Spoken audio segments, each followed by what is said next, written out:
Blood. That was the first thing Anna saw when she opened the door to her small, dimly lit room.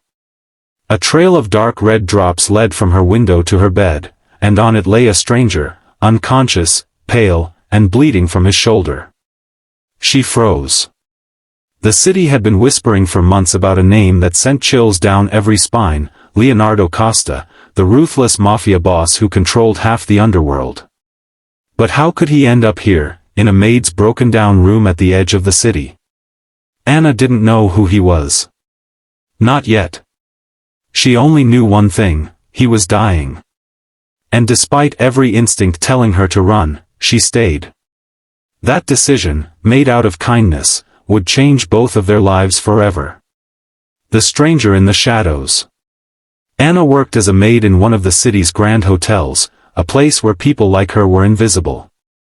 Every morning began with scrubbing marble floors, changing sheets, and pretending not to hear the rude words of the wealthy guests.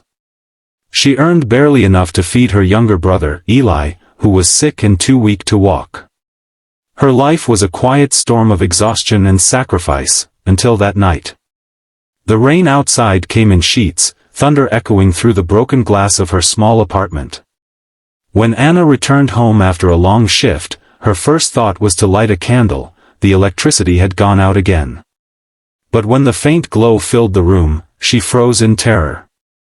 A man lay there, tall, muscular, dressed in a black suit torn at the shoulder. His shirt was soaked in blood, his hand still gripping a gun. Her first instinct was to scream. But something stopped her. The man's breathing was shallow. He looked human. Vulnerable. Dying. Anna's heart pounded. "Who are you?" she whispered, her voice trembling. No answer. Just a groan. She hesitated, then tore a piece of her old bedsheet and pressed it against his wound. Her hands shook, her eyes stung with tears, but she couldn't walk away. She had seen too much suffering in her short life to ignore someone in pain. Hours passed as she worked to stop the bleeding, using warm water and alcohol. Finally, the stranger stirred. His eyes, sharp, cold, gray, opened. "Where am I?" he muttered. "In my room," Anna said softly. "You were hurt. I helped you." He stared at her, confused. For the first time in his life, Leonardo Costa, the man who had built an empire from blood and fear, saw compassion instead of fear in someone's eyes. "Why?" he asked weakly. She frowned. "Because you needed help." He wanted to laugh. In his world, kindness was weakness. Yet here was this young maid, risking everything for a stranger. For the next few days, Anna kept his presence secret.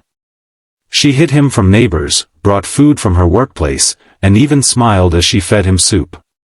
Slowly, the man who had never trusted anyone began to feel something unfamiliar: warmth. He told her his name was Leo. Not Leonardo Costa. Not boss.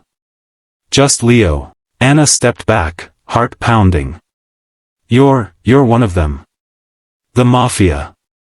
Leo sighed, his jaw tightening. "I didn't want you to know." "You lied to me," she cried, tears filling her eyes. "I helped you, You saved my life," he interrupted quietly. "And that's something no one's ever done for me." The softness in his tone made her heart ache, but fear clouded her mind. She didn't want trouble, she only wanted peace for her brother. "Please," she whispered. "Go. Before they find you. Before they find me." Leo looked at her, torn. He had faced police raids, rival gangs, and death itself, but walking away from her felt harder than all of it. That night, he left. He disappeared into the storm, leaving behind only a note. "You showed me there's still good in this world. If I live, I'll make sure no harm ever comes to you." Weeks passed. The city buzzed with rumors. The mafia boss had returned, stronger and more ruthless than ever.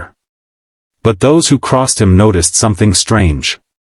He no longer killed needlessly. He no longer dealt in drugs or blood money. Something in him had changed. Anna tried to forget him, but one evening,